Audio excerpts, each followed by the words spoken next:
Good Wednesday morning. I hope you're having a wonderful start to another beautiful summer midweek Wednesday. And we are in Psalm 7 or 37 or 67 or 97 or 127. And Psalm 7 spoke to me, "In thee, O Lord, do I put my trust." Yes, no one else do I put my trust. And I can just rest there. And also Psalms 37 spoke to me as far as, it was just a lot of images of the land. And like, of course it says to trust in the Lord and do good, and thou shalt dwell. That means to abide and reside, stay there. You shall dwell in the land, and verily thou shalt be fed. The Lord will supply all his riches and glory.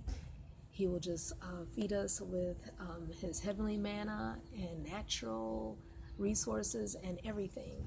No good thing will he withhold to them who walk uprightly and love him. Also, of course, that goes into delight thyself in the Lord, and he shall give thee the desires of our heart. Commit our way unto the Lord, trust also in him, and he'll bring it to pass. But also in verse 7, it goes back to saying, that rest thing, rest in the Lord, the dwelling thing, wait patiently for him. And also, when I was talking about the land, you don't have to worry about people who are doing you wrong, your enemies, your haters, because in verse 2 it says that they will soon be cut down. My son did such a wonderful job cutting the grass yesterday. Oh, I wish I could just show you, but just know that he puts forth so much effort. But every time that lawnmower is activated, people are going into eternity, and people think they're going to dwell forever. No. And it says that the ones who work iniquity, who's doing wrongdoing, they'll soon be cut down like the grass and wither as the green herb. So just like the green turns to brown, they die. So what happens? The meek, those who are humble before the Lord, in verse 11, they're going to inherit the earth and shall delight themselves in abundance of peace. Ooh, that blessed me today. That you can have a surplus of the Lord's serenity as we dwell in him. Okay.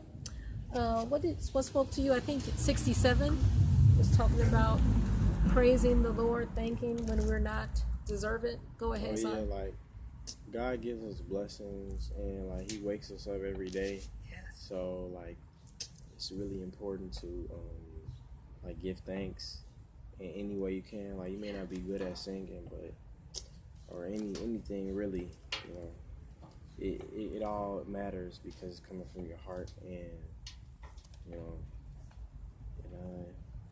that's the least you could do. Hallelujah.